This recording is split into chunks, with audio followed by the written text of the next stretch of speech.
What's up, everybody? I'm Avatage, and welcome to another episode of the HLTB podcast. I am joined, as always, by my excellent co-host, Pokepaw. Hello there. And today we are going to do the usual roundup of what we've been playing and what we've beaten. Haven't retired anything once again. Nice. And then our topic for the week is we're going to discuss when a game is actually worth it.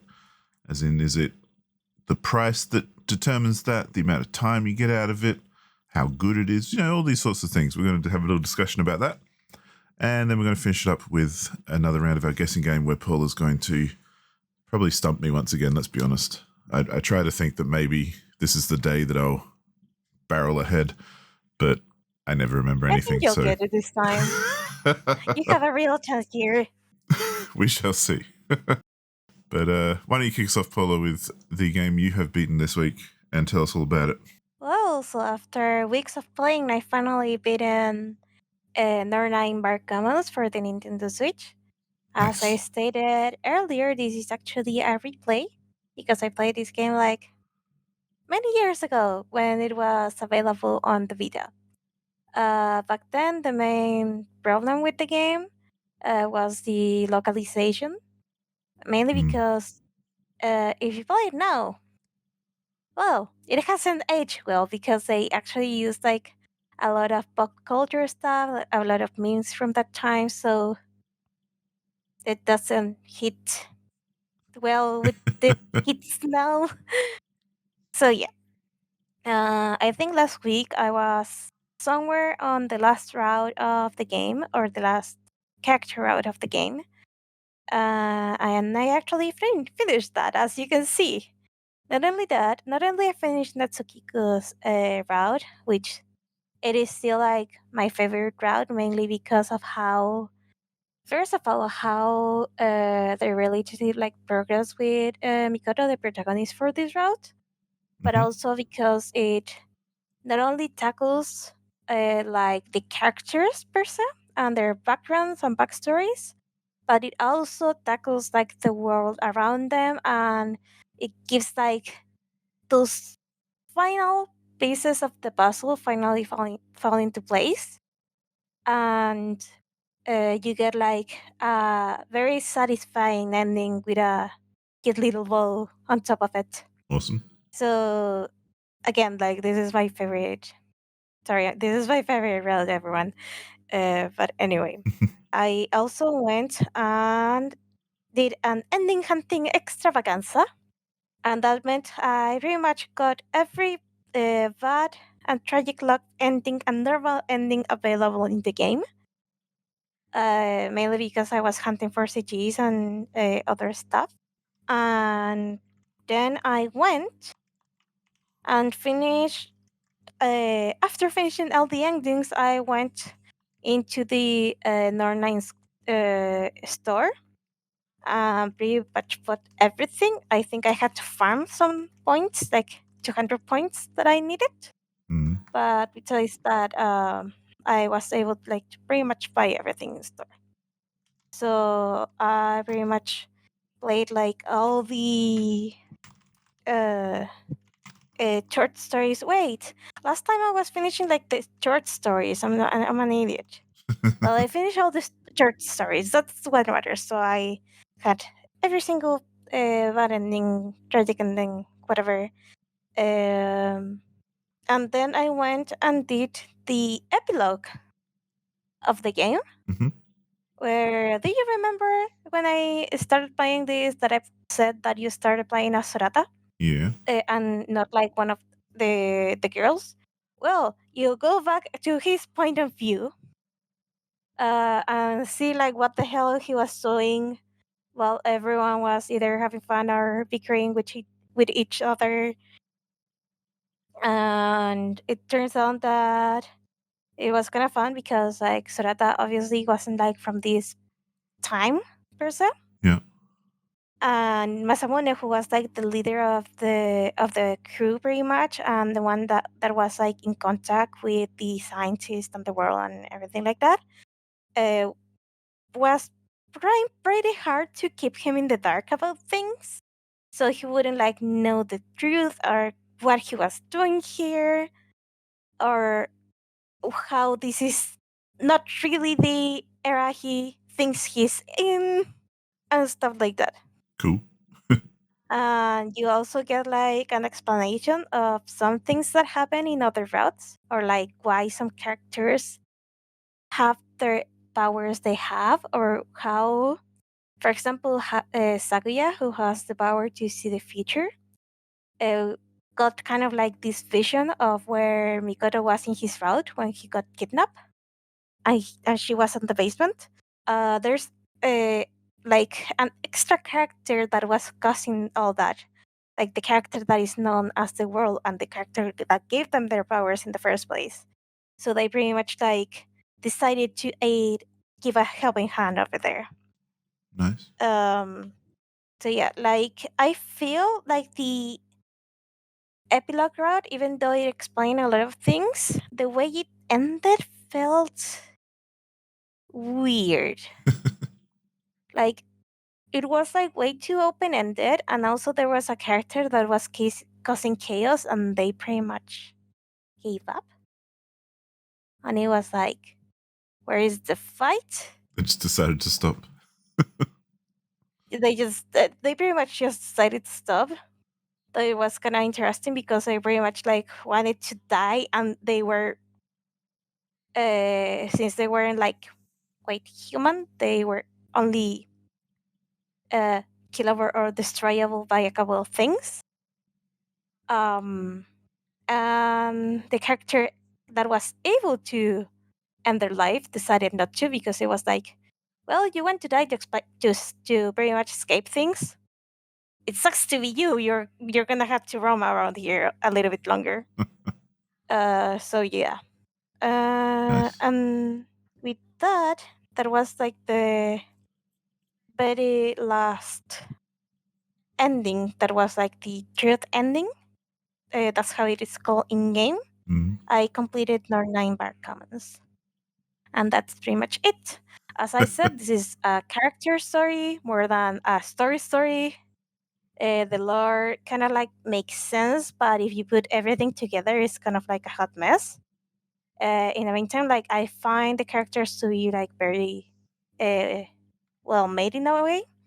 Like someone sat down and really thought how to make sense of all of it, and try to make like the characters and at the very least either likable or like believable in some ways. Mm.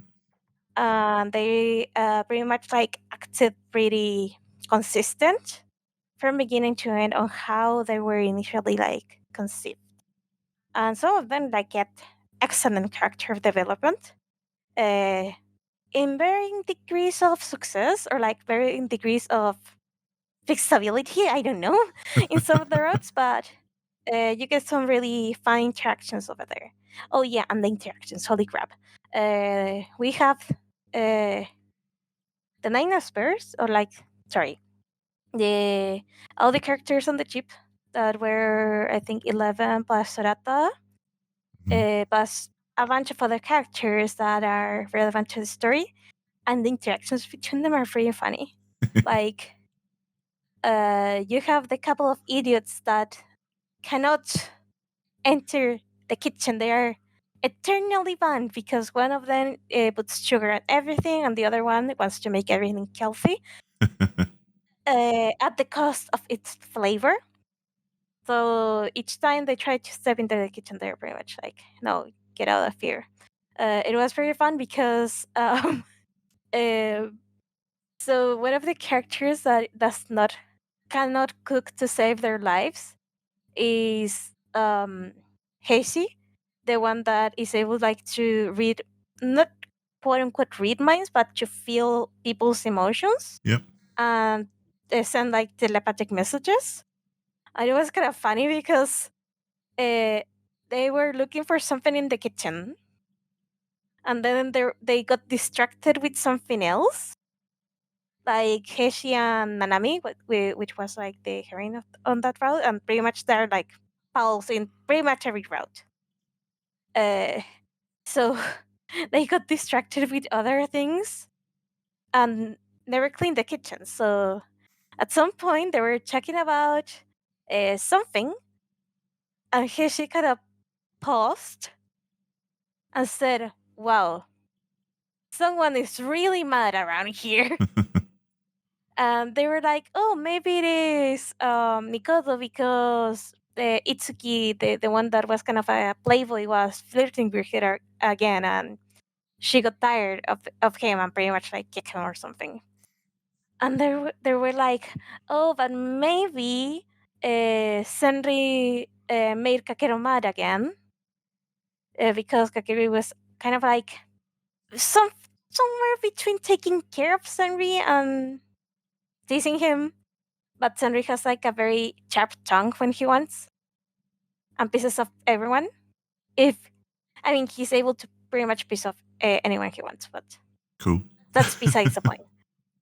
And in the end, it was like uh, it was Akito because he saw the kitchen and he literally like put like a thing on the wall that says Heshi and Nanami are banned from the kitchen. And of course, they made a mess and didn't clean. And he saw the mess and was absolutely pissed off. And then find them pretty much things got bad for the two idiots. So yeah, like there's like a lot of dynamics. Like there's like three people in the ship that are able to drink, that are Masamune, Rona, Itsuki, and literally like they have nothing common, but they're drinking buddies. Hmm. And then you have Itsuki that is kind of like the wingman to most of the girls here. Gives like stupidly good advice, except to Mikoto because he's a fucking mess there. Cool. Um, but then you have like the dynamic trio, which is Keshi, Nanami, and Itsuki, and they play what was the name of this card game? They play with cards up all night, and they have to drag them to the work and stuff. And then you have Kakeru, which it is funny because he kind of like likes to mess with people, but whenever people are fighting and it scares like Koharu or some of the girls, he just goes and uses like his plant powers to pretty much tie everyone up until they apologize. So there's a weird dynamic going here, but it's kind of fun. So yeah, I'll leave it at that because I have a lot more to say about the other games that I'm playing. So I don't want to like use up all the time in the podcast so early. So yeah, I see you finished a campaign for a certain game that you were talking about last week. Yeah. Mortal Kombat 11. I finished the story mode, and when I was finished with the story mode, I was finished with the game basically because I have already played a bunch of the arcade towers and stuff, so I've kind of got my fill. Pretty much going to repeat what I said last time, where Mortal Kombat 11, the guys who write the Mortal Kombat stories, or guys and girls, I should say, like, I'm not trying to be gender specific, but you know what I mean. The people who write the Mortal Kombat stories really just nail it, and they're batshit crazy and they're complex and they're like weird, but they still manage to kind of make sense and tie it all together in the end. And it kind of even is a little bit compelling. I have to say, I might have shed a tear at some point because it was that good. Wow. I know, right? And I think part of that is because I've played basically every Mortal Kombat game ever, except for obviously the most recent one. And there are some story points with some of the characters that I'm just like, hits me in the feels. So, you know, I got to give it credit for that. But the ending was kind of a little bit disappointing, you know, without spoiling anything. It just kind of, I don't know, the final fights and that were just, I guess that was predictable from the start, really. So you didn't really, it wasn't such a satisfying payoff. But everything getting there was really fun because I mentioned last time how it's like, you know, they're messing with the timeline, and there's like your big enemy is a boss called Chronica, who is basically a godlike kind of being who can manipulate time. And her thing is that, kind of like in the second Matrix movie, they've redone the timeline like multiple times, more than you could ever know, and they're just trying to redo it again. But Raiden and all his buddies are like, nah, we're not doing that. We're gonna like stop you because that seems like shit. Because part of her idea of restarting the timeline is to put other people in power and kind of get rid of Raiden, because he fucked up in the last timeline and basically made everyone bad and evil, and he went evil as well because he killed Shinnok and then got hold of Shinnok's amulet, and then it made him evil. And this probably makes no sense to anyone who doesn't play Mortal Kombat, but anyway, I just thought I'd put it out there anyway. But so because of all the timeline stuff, though, there ends up being like multiple versions of each character, so that can be really fun because at one point there's a version of Scorpion before his clan, the Shirai Ryu, are defeated, fighting a version of Scorpion who is the kind of come back from hell Scorpion after he has been defeated. So they're kind of like trying to figure out their own shit and determine, and one of them's trying to make the other one good and blah, blah, blah. But it's kind of fun because you get different kind of era versions of the same character fighting each other at times. And that's kind of cool. And there's a lot of focus on Liu Kang in this one. He's kind of central to the story, but he's central to a lot of the stories, but he's central to this one especially. And there's really fun, I don't want to spoil it, kind of ending to his character arc as well at the end. Basically, you get a bit powered up and do some cool stuff. But one of the cool things they do this time around, which just in a gameplay sense, I don't think I mentioned before, is in previous games, especially since Mortal Kombat 9, they've had this kind of mechanic where you can do like X-ray moves and stuff, where What are those? you perform a certain move and you'll get like this canned animation of really violent, brutal stuff against your enemy. So in Mortal Kombat 9, it was stuff like you'd see it was called X-ray moves because as they punched the enemy, it would go into slow motion, and you'd see all their bones break and everything. Yeah. And so it would be pretty brutal at times because you'd be like, ooh, that hurts.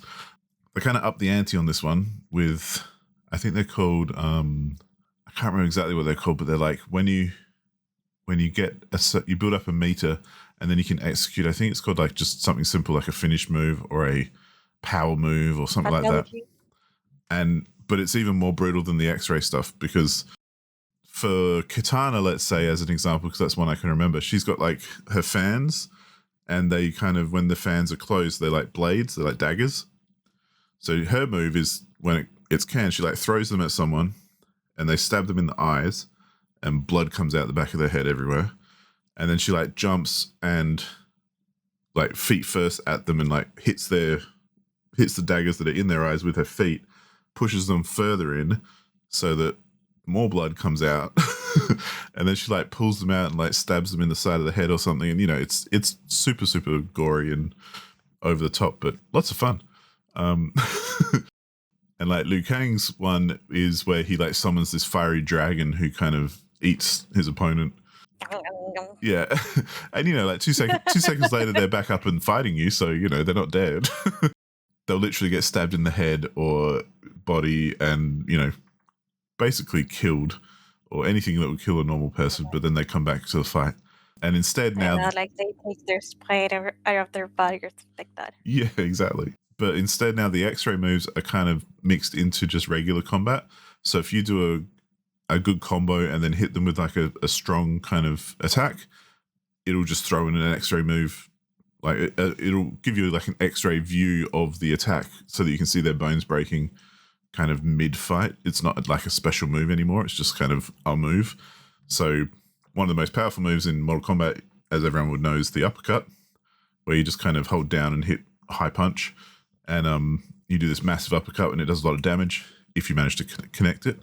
And so if you've been like wailing on someone for the whole fight and then you manage to hit them with something big like an uppercut, it'll like zoom into their face and you'll see their skull just get crushed as your fist kind of goes through it. Kind of like your jaw doesn't appreciate an uppercut.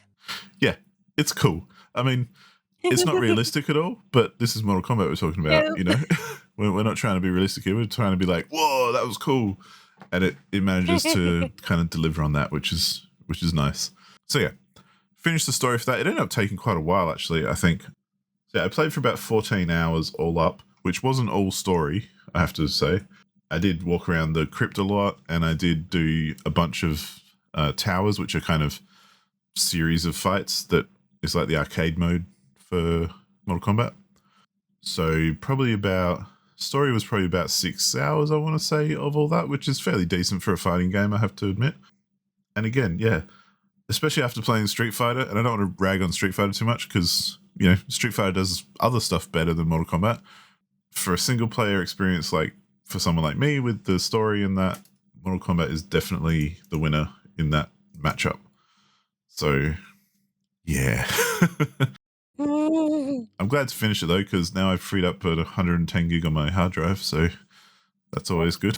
That's a lot of space. I know, right? That's kind of half why I got onto it, because I was like, man, I need that space back. Yeah, that's kind of like the amount of space I have left in my PC because it's like a half there. Yeah, pretty much. It's like, I need that 100 gig for other things. So, considering as well, I've also, which I'll talk about later, but I've also got like Baldur's Gate 3 installed, which takes up 150 gig. So much real estate in that hard drive or SSD. I don't know what you have, but Well, I have a number of hard drives, so it's all spread out all over the place. So, but yeah, I'm trying to free up my fastest and bestest hard drives for games that could use it, kind of thing.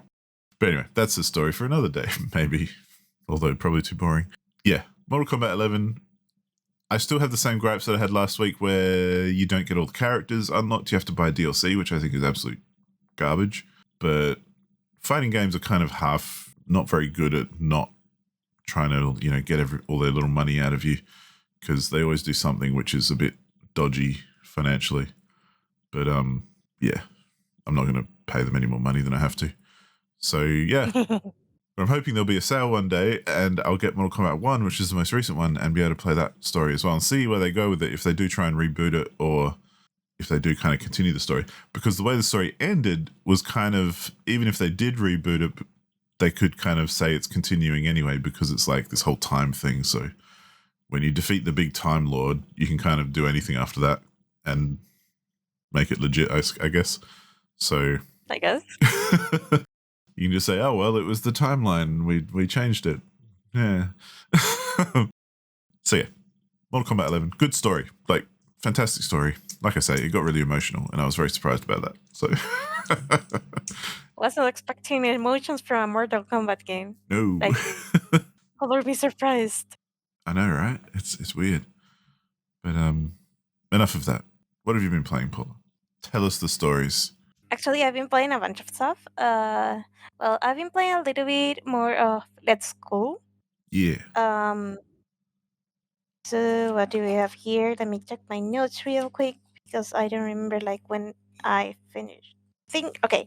So right now I'm like trying to remodel or like rebuild my school a little bit because it's okay. So when you start building your school and then you realize you need like more management offices and then you need more classrooms and then suddenly you need to split a classroom, suddenly you end up like with this almost like collage or parchment or um I don't know, like what like a mosaic almost of a building over there. Yep. Sounds fair. So so yeah, I'm trying to make it so at the very least, like all the classrooms are in one building, like the music and arts and stuff like that are in another building.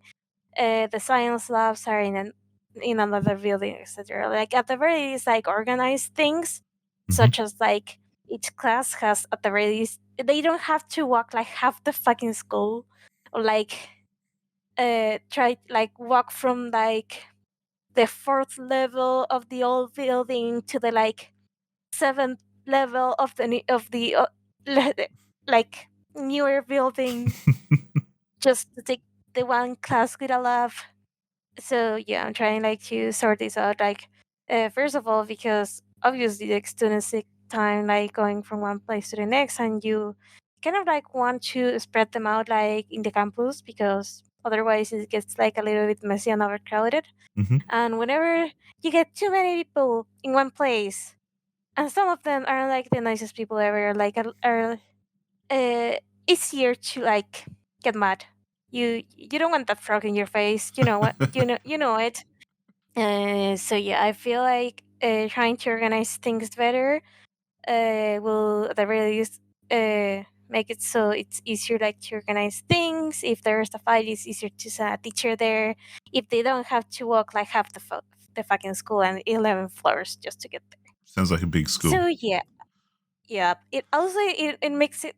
The thing is that since I had like a small terrain first, I started building like up. Yeah. But now that I have like actual real estate over here, like I bought already like the two of the neighboring plots over at the school, so I can expand like sideways a little bit and make like uh I don't know, like actual hallways and stuff like that. That makes sense that it is not like a fucking maze. Because I also get confused because I was trying to to see like, okay, I have this student. Where the fuck is like the first class, like the first grade for the ones that want to learn about science and I don't know sports? And I have to take every room because I didn't even tag them or anything. Um, and then it's like, okay, I want them here, but hey, I have a problem. I need to put more desks and stuff like that. And it's like, oh, yeah, you know what I unlocked that is gonna make things a lot easier? So usually, like the people from different communities want to study different things. So usually want to put people from similar communities or like communities with similar interests like close, like in the same rooms. Yep. So the fun thing is that now finally I can make them like auto designate themselves to different classrooms, Hmm. and I can like create an actual like program where it says like students from this community that likes, I don't know, like maths and no science and like history and stuff like that. Hmm. I can say, hey, you guys go when you get admitted into the school, you go like to class 1B, and then you go through all the rooms that are like with a V at the end. So or like so they get distributed between the classes or like the classrooms. I think you can select up to 3 classrooms. Right. So they get distributed like to the classrooms that either have space or I have like the better classes for them, which is nice. I don't have to do that manually anymore. It makes things a lot easier, and I can also like make it so they auto make the schedule in a way. Cool. Though I'm still like fiddling with it because I'm not quite sure I'm happy with how it works. So like I don't know half the time. Mm. So I do like the auto thing and then like finish like doing it manually. But it is a lot better than just doing it manually because there are like 10 classes right now. And I don't want to think that much. Cool. So yeah. A game that I was playing like just before recording the podcast, and this is actually a surprise for me, is Beat Saber for the MetaQuest 2. Mm. So my boyfriend got a MetaQuest 2 not too long ago. So this is actually a thing that he wanted to get like for the longest time. And the thing is that I don't know why he didn't go with it like a couple of years ago when it was like the first time he thought like, hey, I want a VR thingy. And the thing is that my boyfriend's mother she kind of like broke her feet. I mean, not her feet, like the one foot. Mm.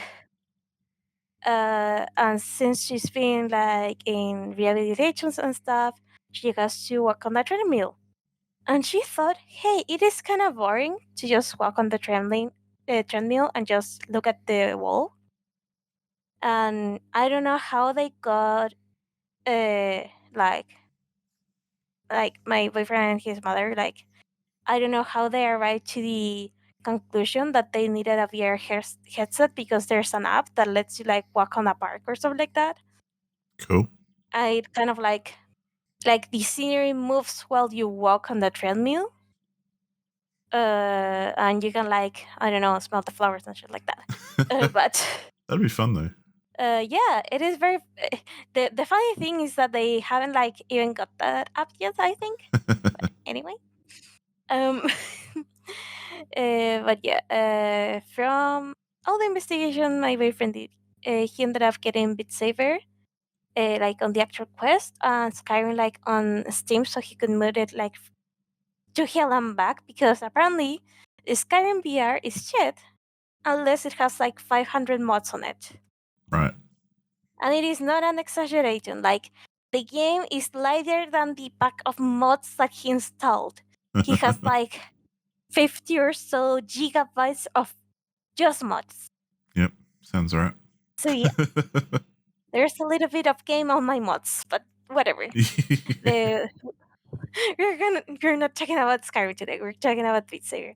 So the thing is that he was like, "Hey, accompany me to the other room because like his room has like things that could be like knocked over, and you don't want to break shit. And there's not too much space, so he actually like went to the other room that his brother like vacated a little bit ago, and he pretty much took over the room and turned it into the VR room. He was like, "Hey, I want you to see me like play this thing," and he gave me like his phone because he can stream it on his phone. Cool. What he's seeing on the VR and Yeah. I mean on the Quest 2. And it was like, "Hey, Beat Saber kind of looks kind of fun," and he said that VR games have like a little tag that says like how much sick they will make you. And Oh, this okay. was like, "No, you'll be right." And I was like, "Okay, let me try." The "let me try" turned into me like beating like 10 levels in a row, like from Nice. the first one to the 10th one. And I pretty much like got caught up to him and he was on the 11th level. And here comes me with bragging rights because there's one particular level where the thing with Beat Saber, sorry, is that you have the controllers for the quest that are like your right is like the teal slash blue controller, like the blue saber, Mhm. and the left is the red saber. And you have to hit these boxes with their corresponding color, but also they have like a little arrow on them, so you have to hit them in the direction that the arrow tells you to hit them. Right. And there's also like obstacles that you have to dodge. That is like the overall gist of it, and you have to pretty much like uh, slice boxes at the rhythm of the music, at the Mhm. beat of the music. Yep. So Beat Saber. So the thing is that there's this one level where the arrows in the box disappear. Like you can see them like for a second or so, and then they disappear. Ah. And he said it took him like a lot of time because he couldn't remember to where the fuck he was supposed to slice the box from. And I went and beat the level on my first attempt. I was like, well, it seems I have somewhat good working memory, but whatever. Uh, so I got my bragging rights. I also got like I don't remember which level it was, but I got like a perfect combo. I didn't like either miss or got the box on the wrong uh, way, I guess. Mhm. Oh yeah, because you have like extra things per level, so you usually will the level will tell you like when you select it how many times you can miss or how many times you can make a mistake, like cutting the box with the wrong saver Right. or um cutting the box like in the wrong way. Uh, and also if you like, I don't know, if you stand up while you have like this big ass box that you were supposed to dodge on top of you, um, well, you lose because well, you're now in a wall. How you're gonna move? Fair enough. But yeah, um, yeah, it was really really a lot of fun, and I'm the kind of person that usually gets like really motion sick while trying to play anything that is first person. But it seems like since in Beat Saber you only move your with your body, like you don't have to like make the character work with a joystick or something like that. Mm, Uh, the movement is entirely one to one, so it is actually it feels natural, and it is extremely fun, and I loved it. cool. Yeah. So yeah. I've heard Beat Saber is very, very popular and like one of the best VR games to play if you're going to play a VR game. Yeah, I actually got it recommended by Rick and Alex Yep. on the last season of the podcast because they were like, "Hey, maybe you can play this one without puking," and they were right. Like zero motion sickness. Awesome. And so yeah. Oh, the final game that I've been playing. This one is like the designated otome game for the week because of course that's a thing now. Hell yeah. Hell yeah, yeah! It is Tengoku Struggle Strayside. So going into this game, I knew absolutely nothing besides that the opening theme of the game is a fucking bop. Like it is amazing. Like it was very fun. Like watching the stream from Axis Games because they even though they do a lot of otome games, they do other games too. Yep. So usually when there's like an otome game video playing, the guys will all go like, "Woo, no, we want waifus, we don't want otome games," and stuff like that. Yeah. But when the opening sequence for this one came out, everyone was like, "Holy fuck, what is this?" Like they were like they forgot about it being an otome game and they just enjoyed the music and it was amazing. But anyway, Cool. so that's one of the things that I knew, and the other thing was like something about hell and the guys being like the little pieces of trash because they were all criminals. So yeah. Cool. Um, so it turns out in Tengoku Struggle you play as Rin Enma, which was kind of like adopted by the king of by one of the kings of hell. I think it was the king of hell, the one that has the most power. Um, and it turns out that Rin is what is called a transient,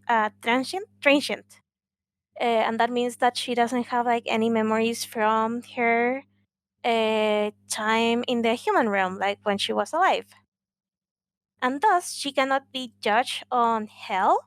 And usually, transients will disappear. Right. But since she kind of like got adopted on a whim by the king of hell, she was able like to remain there and uh, not have like a second chance at living because she isn't really alive. But at the very least, she was able like to do something that she wanted to do. In this case, she wanted to become a guardian of hell. And Cool. the thing is that like the guardians of hell are the ones that administrate the torture to the prisoners of hell. Though she even though she graduated, she hasn't like um, properly worked yet because she literally just graduated. She was supposed to be assigned to something else like in a week, but of course shit happens, and that didn't happen.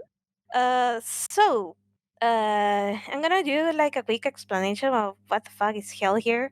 So it turns out that there are like 6 realms in this world. Mm-hmm. Uh, so far, the only ones that are important are the human realm, the heavenly realm, which is like heaven, and you go there if you are like a perfectly good person, and the hell realm, A lot of things are considered a sin, so you can very easily end up in hell.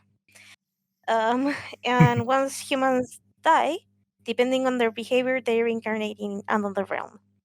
So the thing is that hell is divided in the 8 burning hells and the 8 freezing hells. The ones that matter here, the burning ones, and you have the uh, like 8 layers. So the first one is the revival hell, where pretty much like people that participate and advocate for war and or like committed murder are.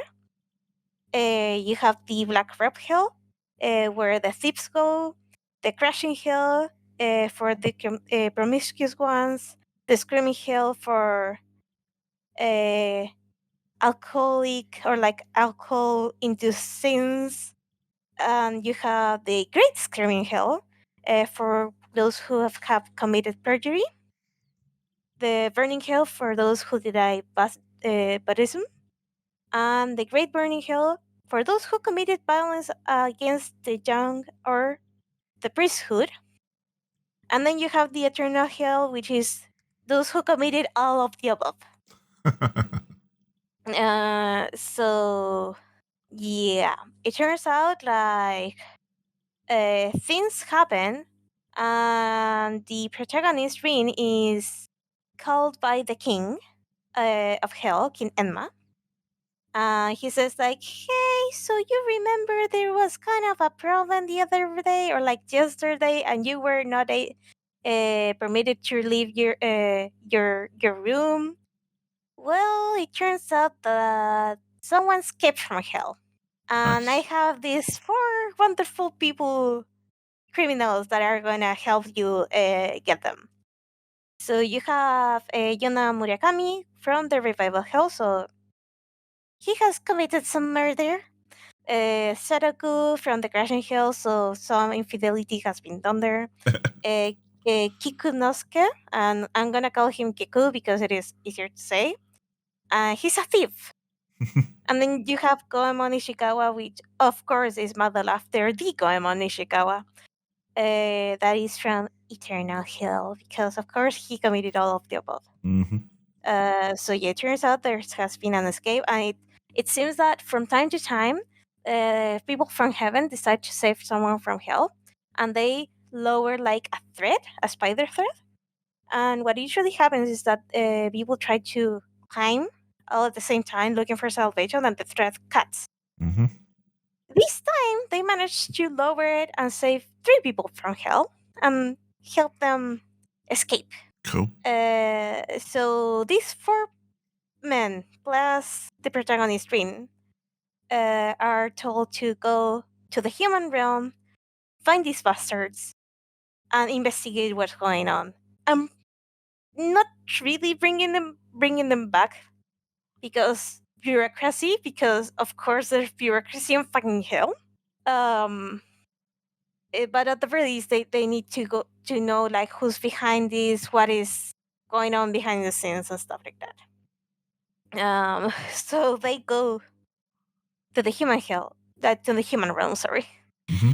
And it turns out that these 4 men plus Rain are sent because they each have what is called a desire, and it's pretty much like a power.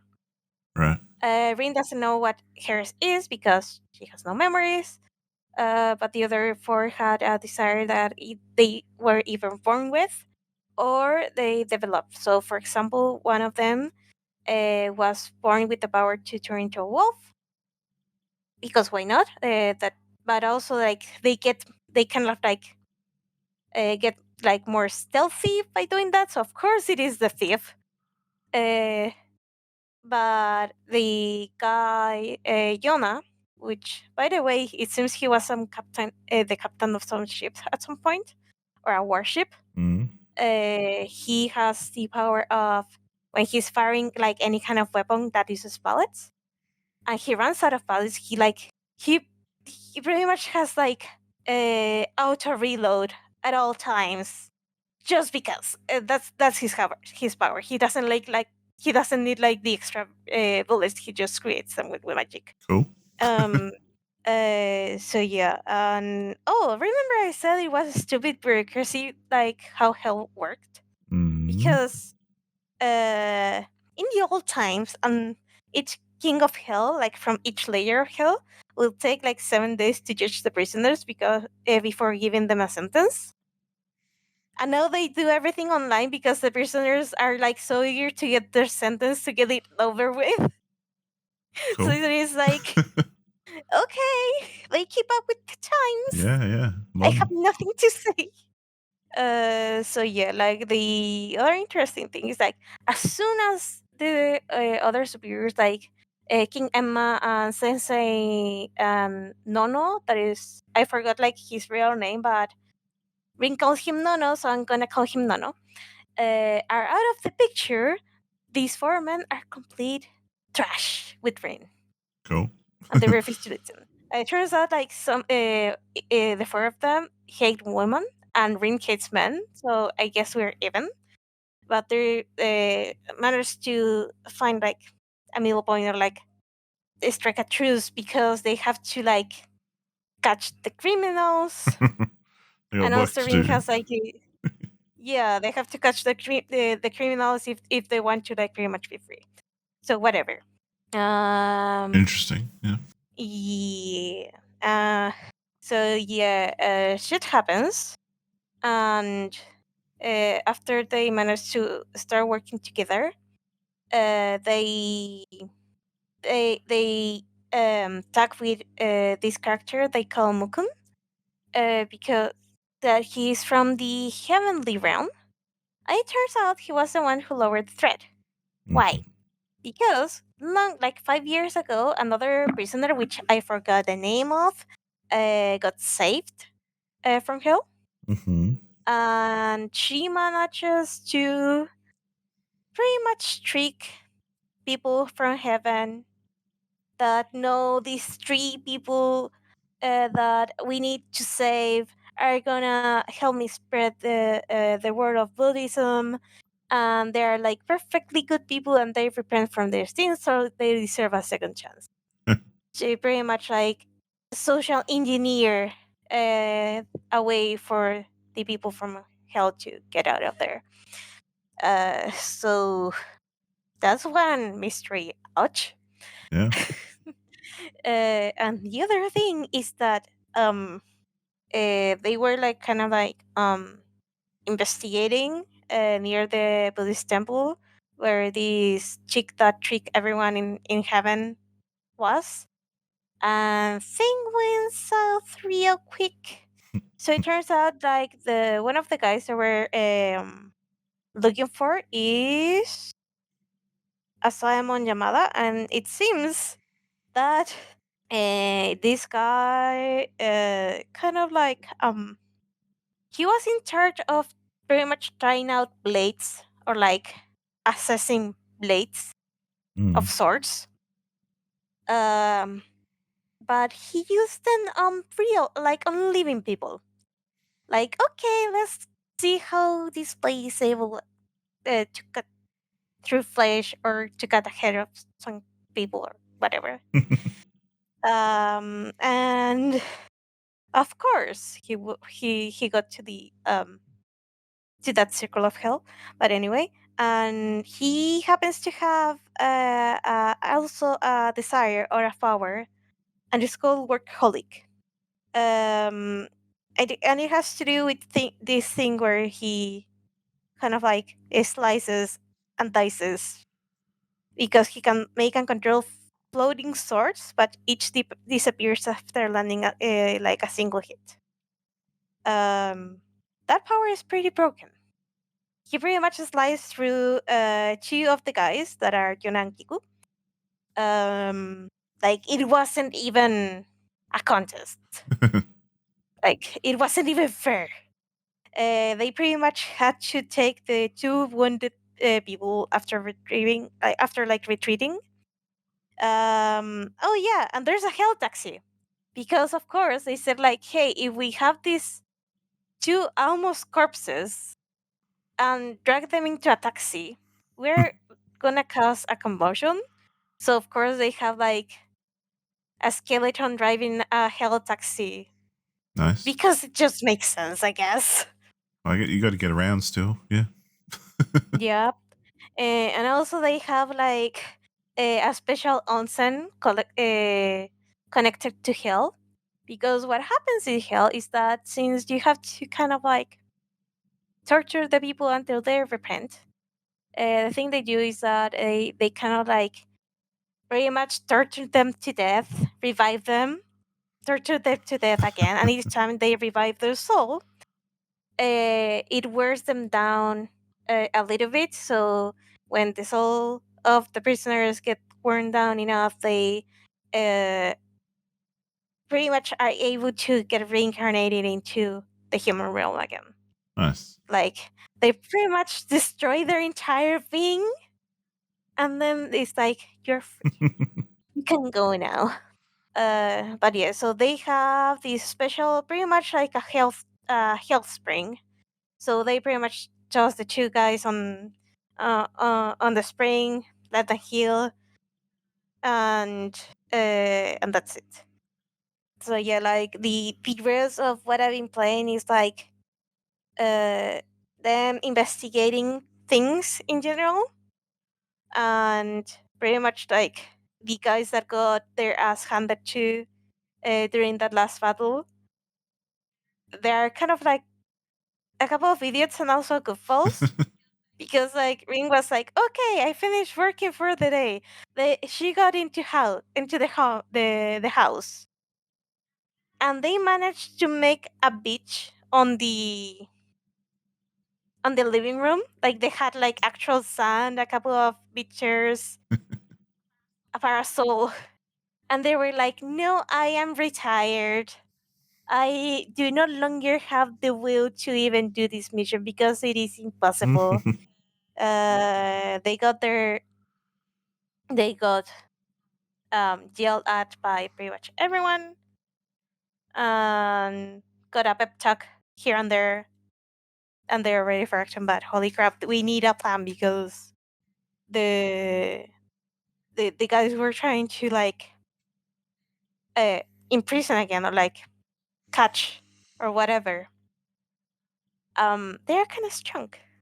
So yeah, and finally, like just a little addendum that it seems like Rin has been to some of these places before, because or like since she doesn't have any memories, like one thing that the human realm is like doing to her is like she's kind of like juggling those memories. Right. Because it was like, hey, these flowers smell feels nostalgic, or like I kind of feel like I already did this before, or like, Mm. hey, I'm praying on this shrine now, but I feel like I did it like a long time ago. So yeah. What else to say? Oh, the art of the character art is drawn by Satoy, I think, the same that made did the art for Olympus Race. So of course the characters are fabulous and they are fantastic. Cool. And also like it seems they've been trying out like some, not like full on animation like Uchronia, which it is an anime game that actually came out recently, and they actually use Live 2D to fully animate the sprites, which is pretty impressive. Yeah. In this case, like they have like in the case of Tengoku Struggle, they only have animations for the mouth, and obviously like they have like different poses for all the character portraits. But the other thing that included is like this.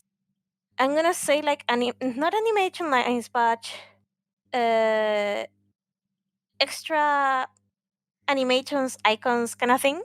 Right. So it's kind of hard to explain, but for example, if there's a character that is very happy, or like uh, happy ranting about something, like there are like these lines like circling around their face, Right. like that part of a circle with three lines like crossing it, and do this kind of thing.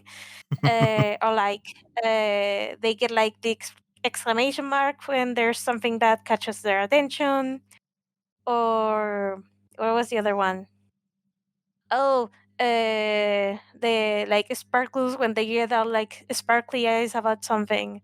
I don't know, like they do it in a way that it doesn't feel like intrusive and it feels like very natural. And I'm like, why don't more otome games do things like this? Because it really brings the overall like characters and and the scenery to life. So Yeah. yeah, that's Tengoku struggle so far. I'm not even like in a character route. I'm in the common route. I have so much to say about this game, but I love it so much. So yeah, what have you been playing? I see you're. Yeah, I've been playing some more Baldur's Gate 3 with my friends, as I have been for a very long time. We've all kind of gotten busy lately, so we haven't played much, but we have managed to get together a few times. This game just gets more and more broken the more we play it. Why? What happened? No. And I have to think it must be like an online co-op kind of thing, because I haven't heard people talk about it much with the single player. But it is so broken that it's kind of hard not to talk about it, because there are times when we play for like 2 or 3 hours at a time, so that's usually enough time to kind of do our quest or tick one thing off of our list. And so we usually do like a fight and complete something, do some dialogue, and then we're kind of done for the night. Last time we played, we did this big fight. Took like an hour or two to finish. We exited that area, and to do that, you kind of load into a new area. But loading into the new area didn't work, and the entire environment was basically missing. What? How? There were like flat bits of floor, but no walls on any buildings and no textures, and the whole thing was just basically broken.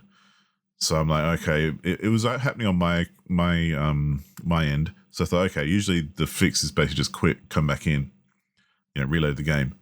I reloaded the game, same thing. I'm like, oh crap. So we reloaded the save from my friend who's basically hosting. Same thing. So the only way we could fix it was basically by restarting everything we'd done over the last couple of hours and opening an old save before we did this big fight, and then doing the fight again. And it actually worked the second time. But that kind of thing happens so often that it's kind of part of the norm now. Like after like an hour or so of playing, someone of the three of us is going to be like, oh, my game broke. And my other friend, who one of them was just kept getting disconnected last time for some reason, and their internet was fine because we were talking on Discord and everything, and didn't get disconnected there. But the game kept just kicking them out randomly, which that's rough. Is always fun. I guess the saving grace is that the fights and everything are all turn based, so you can kind of just stop where you are and hopefully pick it up again when you log back in and all that kind of thing. For anyone who knows, we did have a really fun fight though that we finished where we defeated a character called Roland, I think. Oh, now I want to double check. I think it's Roland, who is basically a devil. And earlier in the game, we made a contract with them to basically get some better powers and, whatever.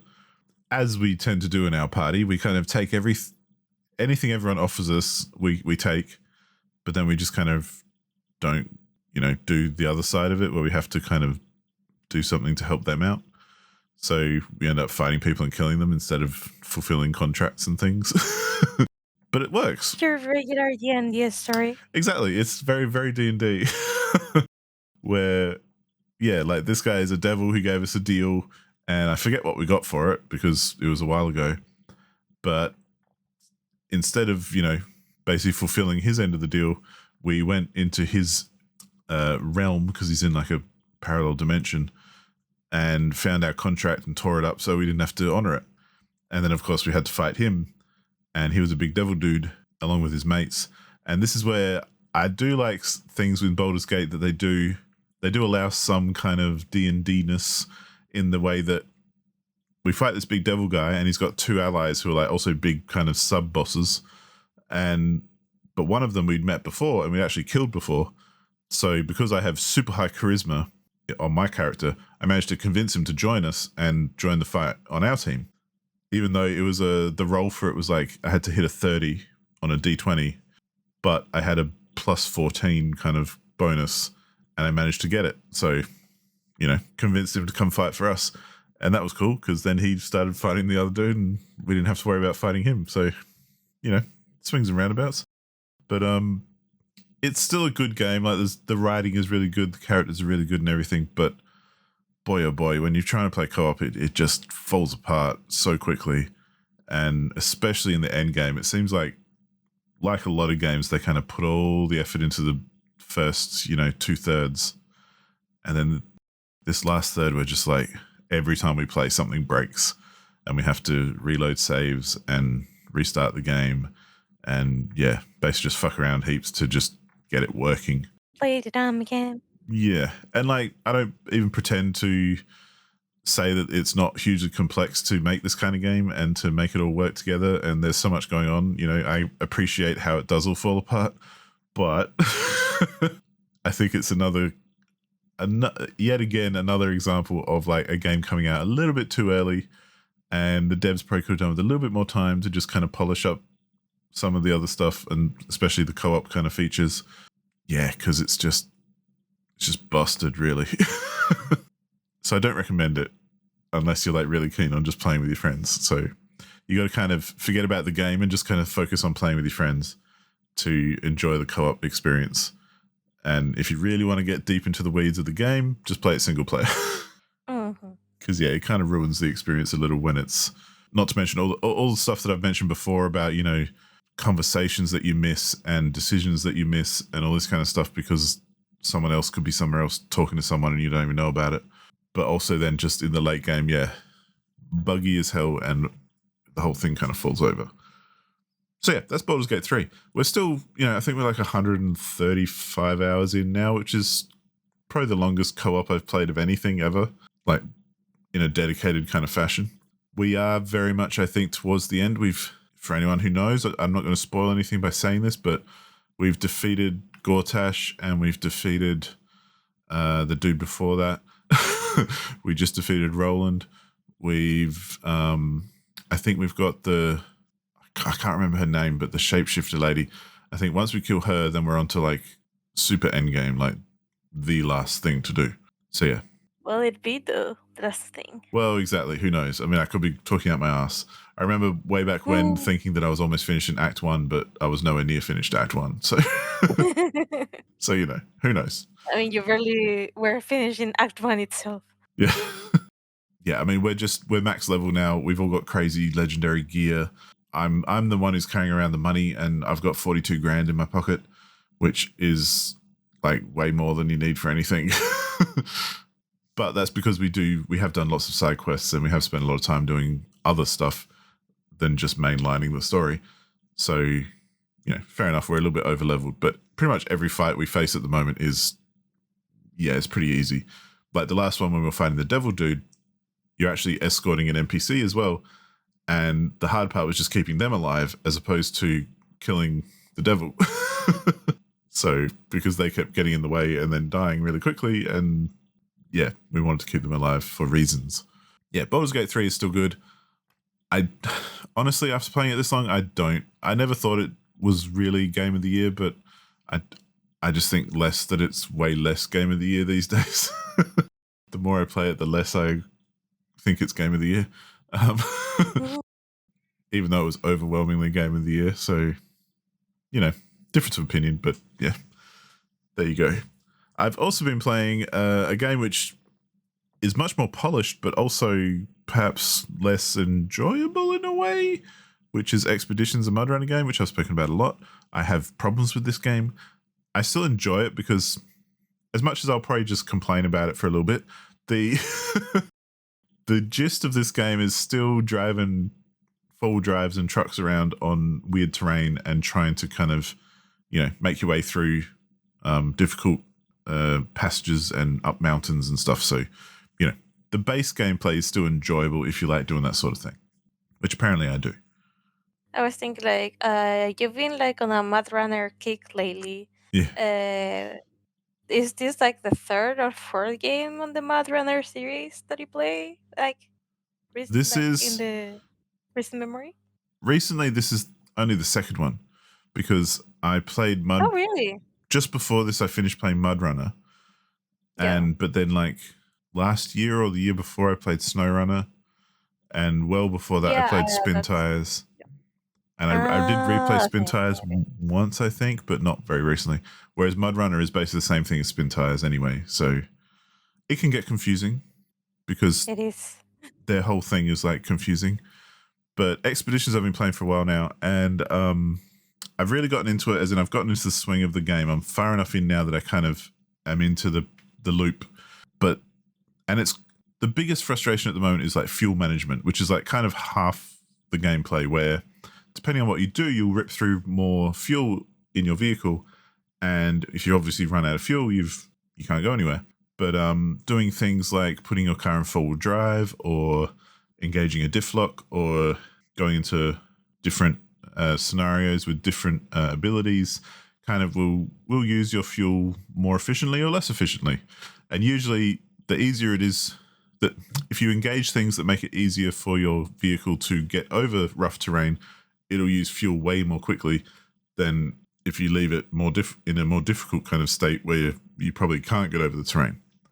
So that's the biggest bugbear at the moment I have with it, is that because in games like Spin Tires or Mudrunner, what you would do is they had that same sort of mechanic, but you'd get another truck and you'd throw a fuel tank on the back and you'd go park it like somewhere close to where you're going to need it. And then you'd get in your other truck to actually do the job. And by the time you're almost run out of fuel, you're near this other tank that you've already put there, so you can kind of refuel on the go.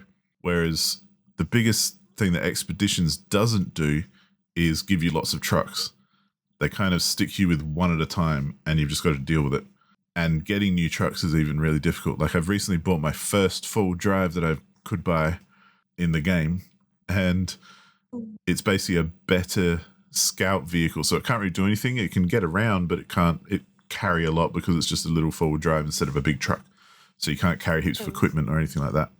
So that's kind of a bit of a bugbear. The other thing, though, that has been I'm still kind of dealing with and wondering about is the physics, because, I mean, I'm coming from a place where I have friends who are really into forward driving, like in Australia, that they'll go out back and they'll go into the desert and everything with their forward drives, and they'll go camping, and, you know, some of them have driven all the way across Australia, like through the desert in their forward drives. And that's quite a journey. And I've gone with them sometimes and, you know, had a good time just going on off the beaten track and just seeing if you can get where you want to go. And it's funny how in this game, which is basically all about that, the physics are very different to real life. And that's okay, because games are games and real life is real life. But it's the kind of thing where I'll be driving my four-wheel drive, which is heavy and has got a whole lot of equipment on it and everything, and I'll hit a rock that's about as big as my hand, and the whole thing will flip. And I'm like, I don't, I don't think that would happen. Not sure that's how it works. Or you hit something, or you hit like a twig, and your whole car will not flip but spin, so suddenly you're facing the other way. And it's like, okay, now on this little track that I was on, I've got to try and do like a 50-point turn to kind of turn around and get back to where I was. And so that kind of stuff is kind of frustrating, because it's like, this isn't how it works. This isn't what would happen. And yeah, but that's what I mean. As I said at the top, though, I am enjoying it because it is kind of a fun game regardless, especially as a game to do like a podcast game, like while you're watching something else on a different screen or listening to something, or, you know, that kind of thing. It's a fun kind of distraction in that sense. But yeah, there's a lot wrong with it, and there probably will continue to be a lot wrong with it as I work my way through. So I probably won't talk much about it now until I'm like closer to finishing it, which could take a long time because there's a lot of content and a lot of stuff to do. But yeah, that's kind of where I've settled at the moment, as in it's not great, but it's enjoyable enough to continue playing. Like, I'm not going to retire it soon yet. I might, but not yet. Not quite yet. Speaking of a semi-retirement, which isn't really a retirement because I started playing Returnal on PC, and I'd already started it on PS5, but I kind of don't like playing anything where you have to aim and shoot with a controller. I much prefer playing with mouse and keyboard. So Returnal was on sale on Steam, and I thought, you know what, I love this game so much, but I never really got around to finishing it because of the controls. So, hey, I'm going to pick it up on PC, and I'm going to start playing it on PC. And I am loving it because it's such a great game, but then to be able to play it with a mouse is just the best. And interestingly enough, I played about 14 hours on PS5 and kind of didn't get very far because I was not very good at the game, because it's a very challenging game. But then I basically got as far as I got in those 14 hours within about an hour of playing it on PC. Oh, what happened there? So for anyone Is it just the controllers or like well, maybe I think it made it easier for me to use a mouse to aim and shoot. So for anyone who doesn't know, Returnal is essentially a roguelite, bullet hell kind of third-person shooter action game. The whole idea is that you play as a character called Celine, who is an astronaut, and she has crash landed on this planet. I don't think we know what the planet's called, but I could be wrong. But on the planet, there is essentially an ancient race who may or may not live there still, but there's a whole lot of monsters and things that attack you, like animals and like weird alien animals that attack you as you travel, as you walk around and like cruise around. But then there's also weird stuff and it's a roguelite. So every time you die, you start back at the beginning and the map is kind of rearranged and different every time. There are certain elements that are the same. So like there's a room with a whole lot of upgrades that you can find. That is always the same. It just where it is different kind of thing. There are certain rooms there are certain types of rooms and certain things that you can always find, but they will be in different locations on each run because the whole map rearranges itself. So yeah, it's this whole entire alien landscape where you basically each run as you go through, you kind of level up your weapons, so you get stronger weapons every time. There are bosses to defeat at the end of each chapter or each area that you're in, kind of thing. But then there's weird stuff which I don't really know the answer to yet, because as you're cruising through, there's this one part of the level that you can come across, in different locations, but quite often, which is your house from Earth, just there in a level. Even though you're on this weird alien planet and nothing else is familiar or makes sense at all. And you can go into the house at certain times and look around, and there's like, pictures and stuff and letters and things. And it reminds me a bit of, what was that? It reminds me a bit of like PT, as in it's kind of a bit creepy and you're just walking through these hallways of a house and you can hear noises and stuff, and then things change every time you go in there.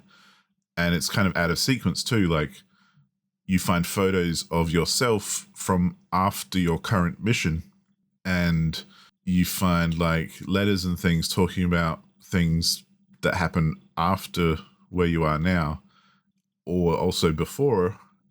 And yeah. And then things in your house kind of change around as well.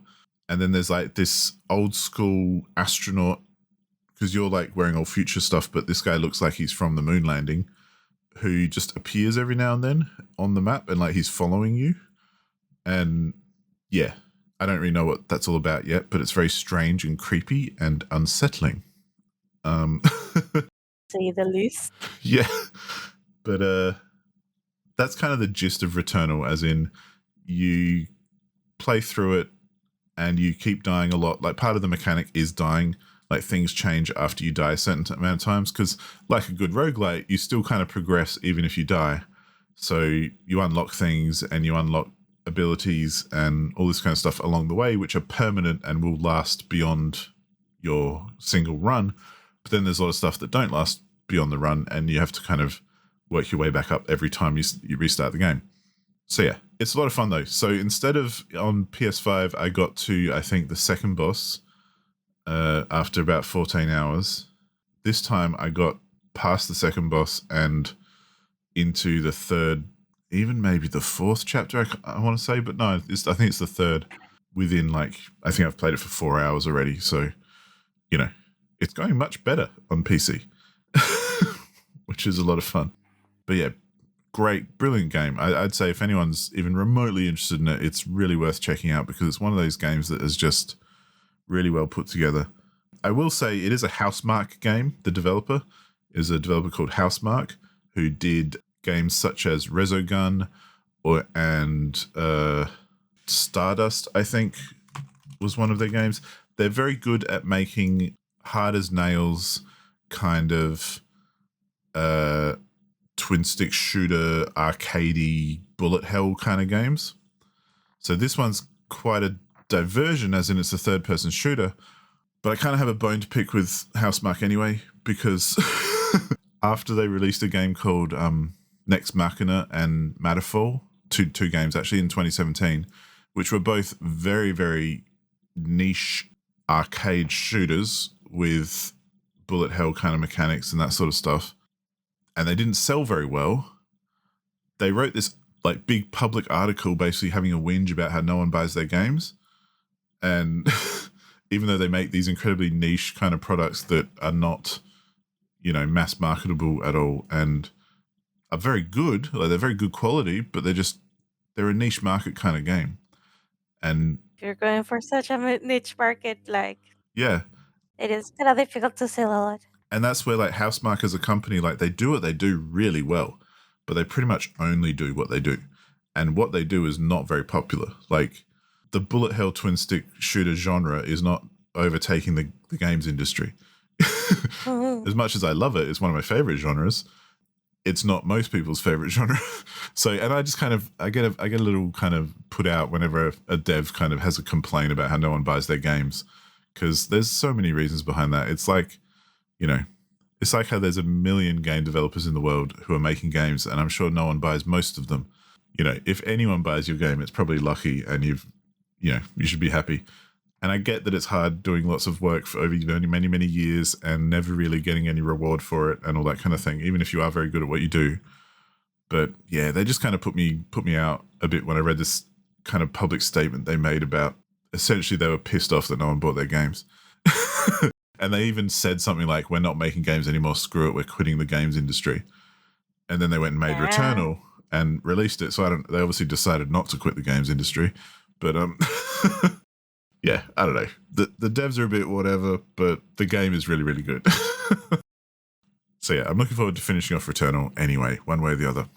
But that also brings me nicely to our topic, where we are talking about what makes a game worth it and why maybe you wouldn't buy a game from Housemarque or other developers that make niche products that perhaps cost too much and never go on sale.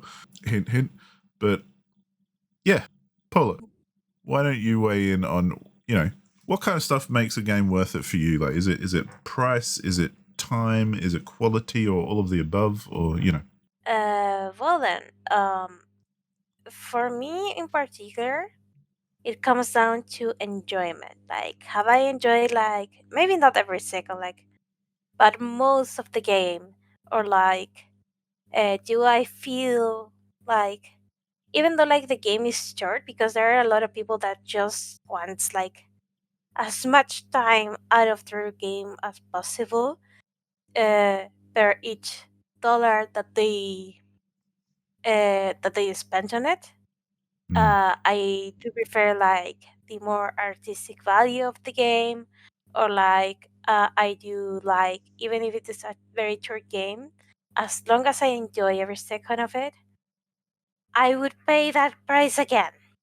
Like one example would be, I think it was a tiny sticker too. right? I think I got that for like $9 or so, and the game lasted like a couple of hours. But the game was, in my opinion, like for my taste, like so charming. It was like so cutesy, and it just made me happy. Like I would pay even more money for this game because I love it just that much. Or like with, well, I do tend to play like overpriced for most games because Uh, the more niche stuff we don't actually get imported here in Chile, or we have to resort to other means. So I spent quite a bit on Otome games, and most people said like, "Hey, that's a vision now. Why do you spend so much money on those? Why don't you buy them on Steam?" Well, the ones that are on Steam anyway. But hey, I do like my Vision Notes to be portable, so I can like just play on my portable device without having to worry about someone walking into the room. But whatever. Um, like for Vision Notes, I do like them. Like I do consider them worth it if well, first of all, if there's at the very least like something that I like about it, either like the voice acting, the story, the characters, whatever. But as long as there's something I resonated with or like something that I really enjoyed, I feel that that game is worth it. In general, like um, there's a lot of people that have played like so much my game. They say like, hey, it is not worth it because the routes are like such and such, or like it tackles like this very like controversial topic or whatever. I do not care for the length of the route. I do not care if the common route is like extra long, like in Code Realize, Cafe Enchante, and the likes. Or I do not care if it's like super short, like in Pia Fure, or like Color Malice and the meat of potatoes of every, or like the 90% of the game is just the character routes. I do not care. As long as for that game it feels like right, I am a happy camper. And most of the time they deliver, so I'm a happy camper. And what else? I don't know, like for the Dire Princess and the Blind Prince, well, that one doesn't really count because it also came like with kind of like a little booklet slash like storybook with the story with pictures and stuff like that. But I appreciate like the art of the game and the effort behind like the animations and the story like so much that again that's another game that I would pay many times its price for. And now that I think about it, in God realize I actually did that. Huh. Anyway, but yeah, like for me, it's more like the quality of the content or the enjoyment, as in pure joy that the content gives me. Uh, what makes it worth or not? Like, Yeah. I don't know. Like people can spend like a lot of money, like on a very fancy dish, or like you actually spend a lot of money for going to the cinema. Like I was doing the math the other day, and it was like kind of silly of how much you pay on cinema and stuff like that. So yeah, it's like if you spend so much on those and you are only enjoying it for a very short time, but you're really enjoying it, is it wrong to pay like, I don't know, $20 for a game that lasts a couple of hours if you really really enjoy it? Yeah, yeah. So yeah. I think for me, there's like a balance between the three things of like cost, time, and then quality, which is what you're alluding to anyway, I think, and what kind of what you were saying.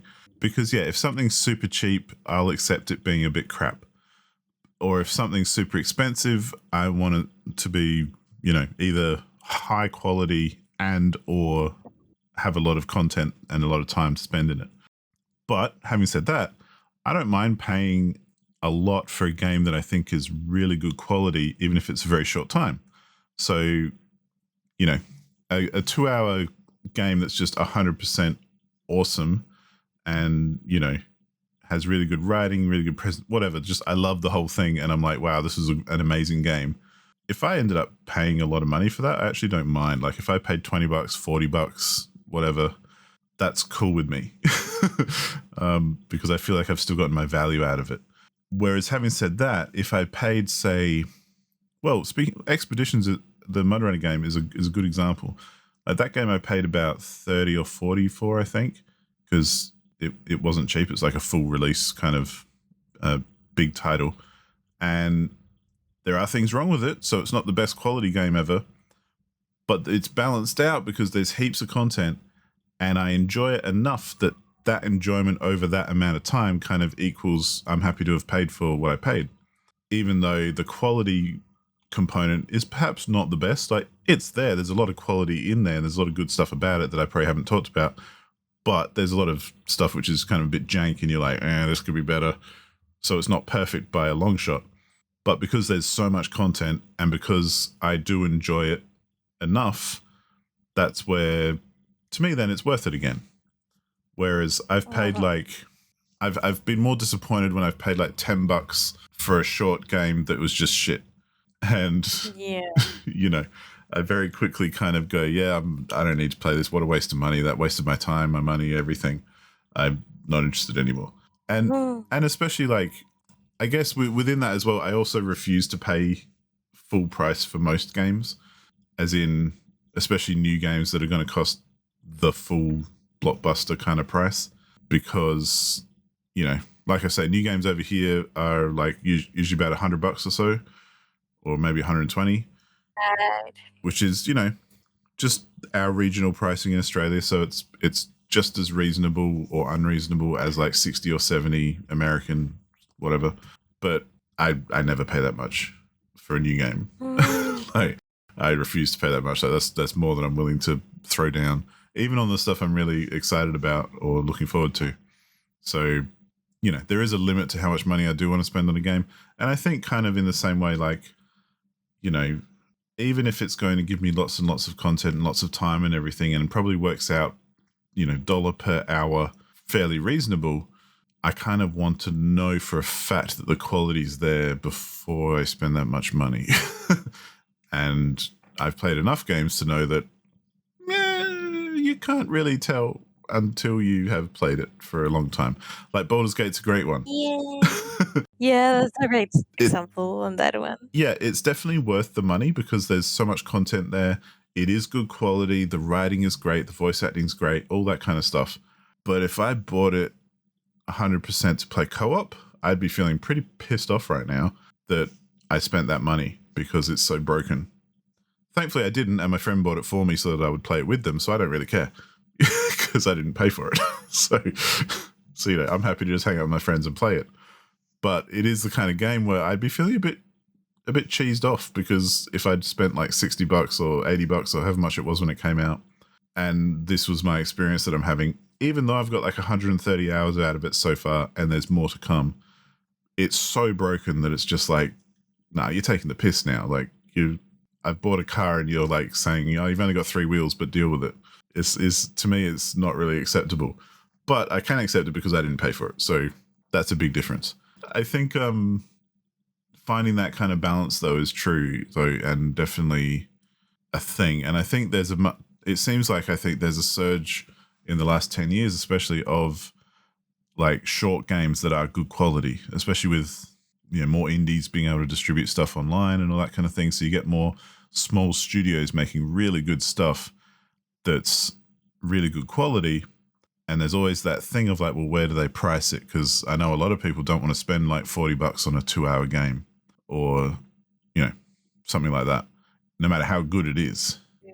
So yeah, even though I'd be willing to do that, and I have done that. So I kind of feel like, since a lot of people do value their time and want to play something, but don't want to really go like 20, 40, 60 hours into anything. Like, they don't want to pour that time into it. And that kind of like, it's also making like a space or a market for shorter games. Well, I think there's that thing that's come up more recently as well, where there's the idea of like AA instead of AAA. So yeah, definitely. Where like the big full price games we expect are like the Call of Duties and those sorts of things, and Battlefield games, or all those kind of big 10,000 person studio kind of games like Assassin's Creeds, and things that have huge amounts of people behind them, and take many, many years to make and are these huge epic things. And that's cool. I can understand paying lots of money for that because you can kind of, as much as I'm not a big Call of Duty fan, or I do see the problems with Assassin's Creed, even though I am a fan and all that, you can kind of see the difference between a AAA huge studio game and even top quality small studio games. There is a difference. Like, just the amount of effort that they're able to put in is staggering in some cases. Like, half the reason I like the Assassin's Creed games is because of the maps and the amount of detail that are in these digital recreations of actual historical cities, that they get pretty much 100% accurate, even down to, Yeah. the architecture on the window and stuff or whatever, like, it's that detailed. But I don't expect that from a small studio, and I don't necessarily want that from a small studio either. So that's where I like this kind of idea of AA, where it's like, it doesn't have to be that big and bombastic, but it's still high quality, and it's just a smaller studio and a smaller team. So, Mm-hmm. and there's plenty of those sorts of games around, which I'm sure we could all name and probably build a list of. A lot of the games of the month actually on Helm's Beat tend to be that kind of way, like Yeah. classic kind of indie games that are amazing, but perhaps a bit shorter and a bit, cheaper, but still fantastic experiences, and still games that I think people definitely value and have a good experience with. So Yeah, kind of like in Game of the Month, like the games that tend to win are either like the ones that are available for free or for cheap, mm, but also that are playable within the month. yeah, exactly, and Because, yeah. so yeah, And yeah, sometimes there are blockbusters in there, but that's kind of, I like Game of the Month because people do tend to nominate some weird stuff that is kind of cheap and short, but really, really good. So hmm yeah, it's definitely a good way to do it.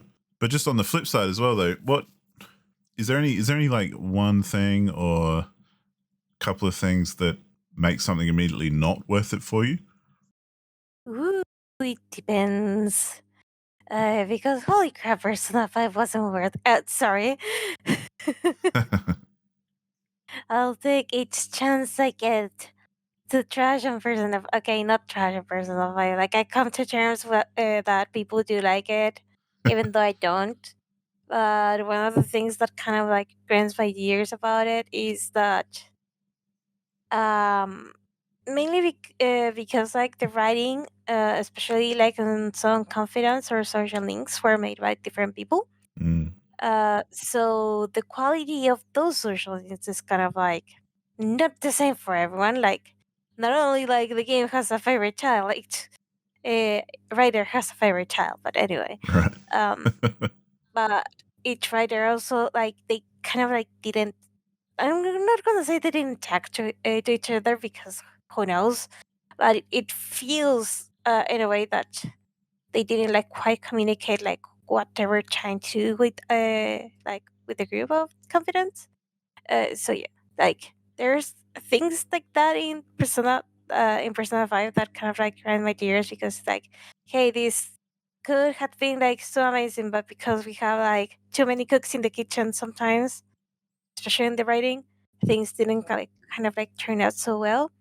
But also they tried to do things that really appeal to teenagers, or at the very least, well, I guess like, yeah, teenagers or early 20s. So I guess that is like their target audience, and I'm probably not in their target audience because I'm in my late 20s right now, but still. But the fact that you have like, okay, so okay, in theory, Persona 5 is a very long game.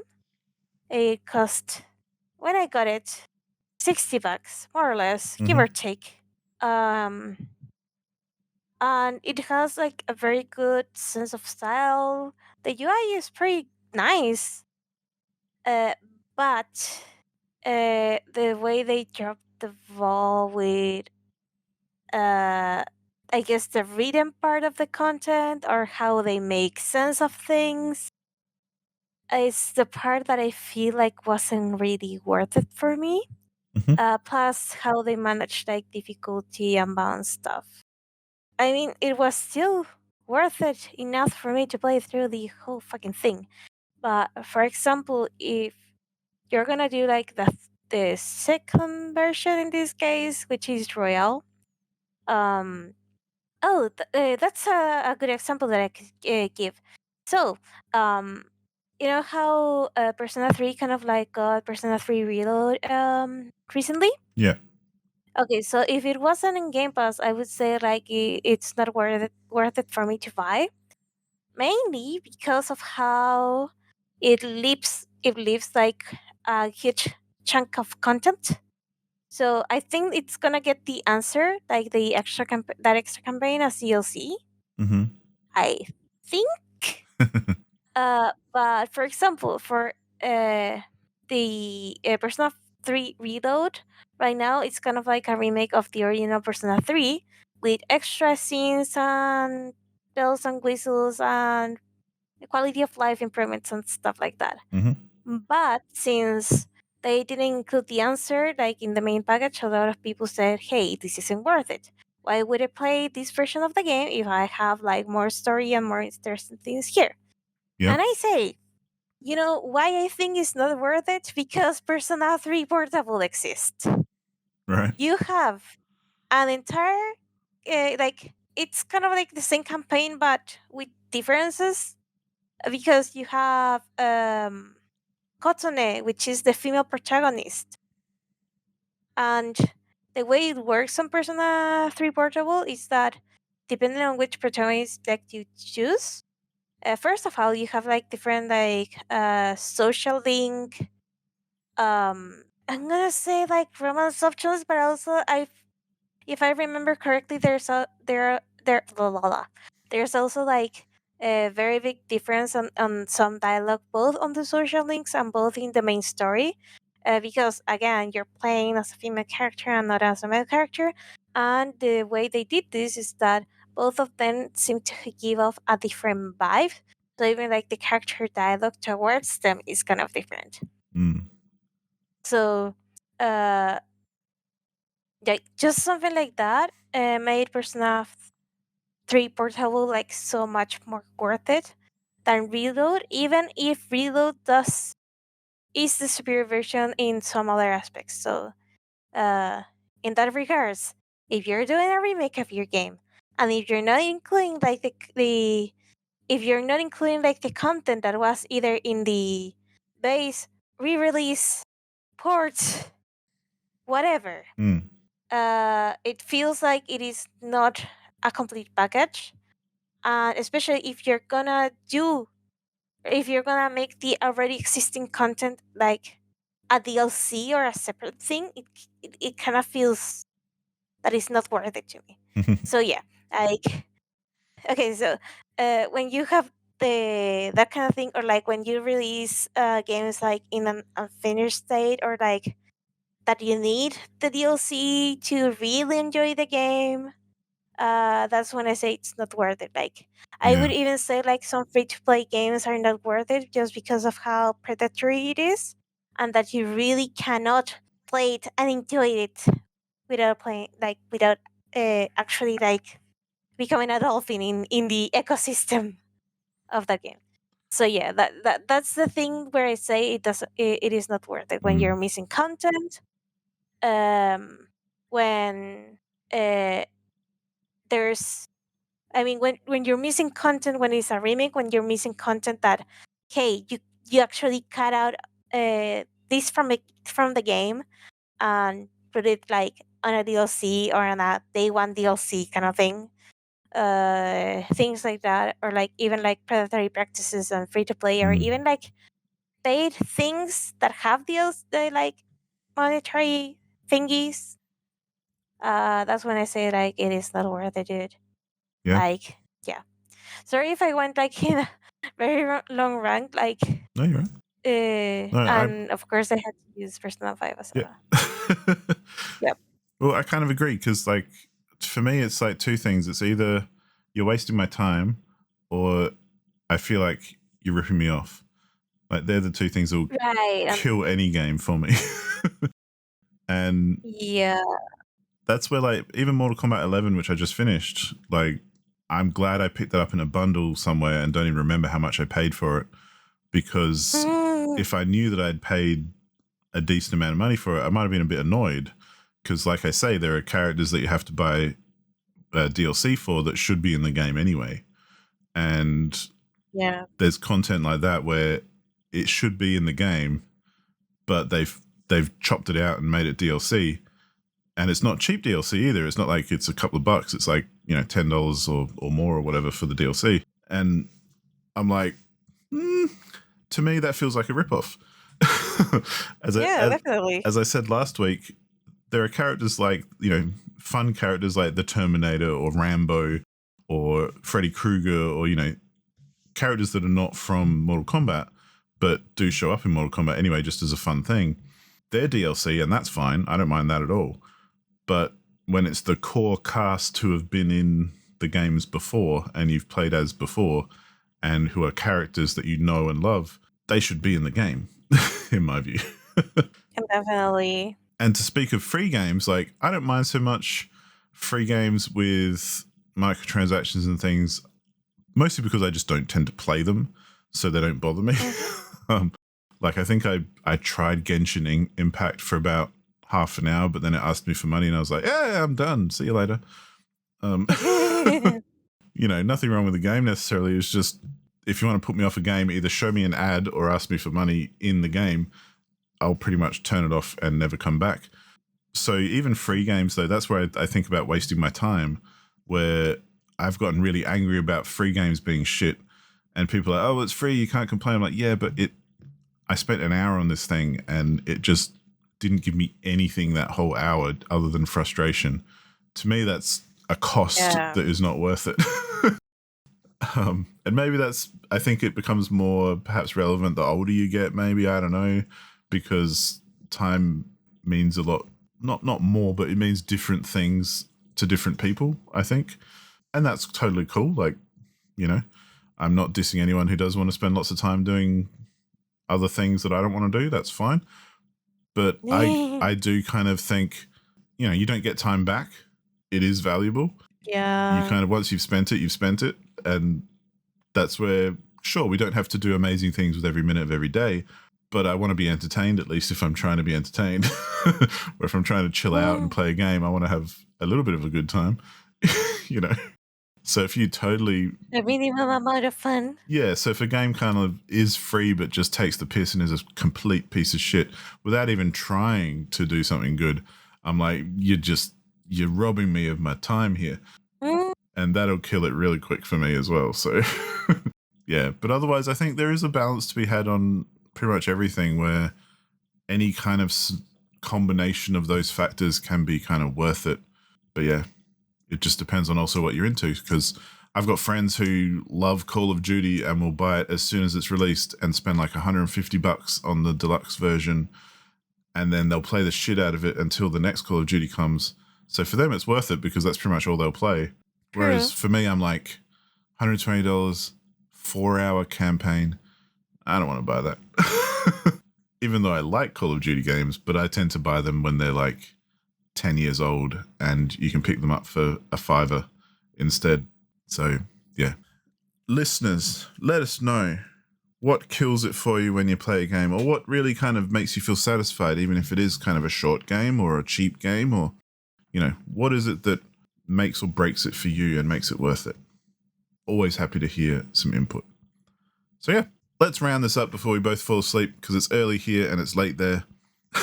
It is very late here. I mean, not very late, but it's Fina Day. Yeah. It's a Fina Day. Let's do it. Give me an easy game to guess, please. So, first of all, this game is actually like surprisingly short for what I thought this game would be. It says the main story is 22 hours and a half, according to like the average. Oh. And I'm looking for a comment here. But when you're thinking cap, yeah, you're gonna need it.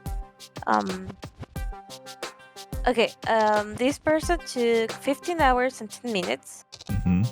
It says main story only, no overrides, minimum upgrades, and fast travels. And yes, I streamed this. Interesting. So there's fast travel, so I think open world immediately. And for the time frame, it sounds kind of open worldy. Overrides and upgrades, though. So upgrades, that could be anything, but overrides seem specific. Like it should be fairly specific. Overrides. So I'm thinking maybe like a Watch Dogs game, perhaps. No. Or I'm definitely stuck on open world because of fast travel. I don't think anyone else uses fast travel, surely. Like as in any genres. Has to be open world. Overrides. The overrides makes me think something technical. So even maybe like a Horizon Zero Dawn, but why would you do minimum upgrades? Yeah. It is Horizon Zero Dawn? It is Horizon Zero Dawn. Oh, holy cow. I was almost about to talk myself out because I'm like, why would you not upgrade stuff in Horizon Zero Dawn? But I don't know, this person took 15 hours and the game is like 20 something, so 22. yeah, it sounds like they rushed it. Yeah, and Wow. so yeah, I want to see how long I took it's now. also like surprisingly short. Like for the skill that appeared to be in the trailers, I thought it was gonna be like not in par with Breath of the Wild, but at the very least, like I don't know, 100 hours or something. Yeah, well, I think main story, that does kind of make sense, I guess, because you could kind of, if you did literally mainline the main quests, I could see it doing like 15 to 20 hours ish. Whereas like, Yeah, yeah, plus size is 43 hours and completion is 61. yeah. See, I platinumed that game and it took me 58 hours. So, you know, even a bit quick for a completionist, but Yeah. I did everything you could do, really. So, yeah. Great game. And, well, 3 points for me. I'm happy about that because that 3 brings points for you. our scores to 19 for Paula, 16 for me. It's still within anyone's game. Yeah. So we shall see what happens. We've got a few more options left, I think, each. So, yeah, we shall see. Anyway, let's wrap it up here. As always, thanks everyone for listening. Bring us your feedback if you have opinions or disagreements or... Also, leave a like and a comment below and maybe subscribe to the channel. Okay, I'll stop there. While you're at it. That's your job now. I'm never going to say it. I kind of feel like kind of weird to like saying it, so I don't know why I'm doing this to begin with. You're trying to be an influencer now, aren't you, Paula? I know what's going on. I mean, the careers said it all. Yeah, exactly. You'll start streaming soon, and this will be a live podcast. So, oh, please no. Anyway, thanks everyone for listening, and yeah, as usual, we'll catch you on the next one. Bye-bye.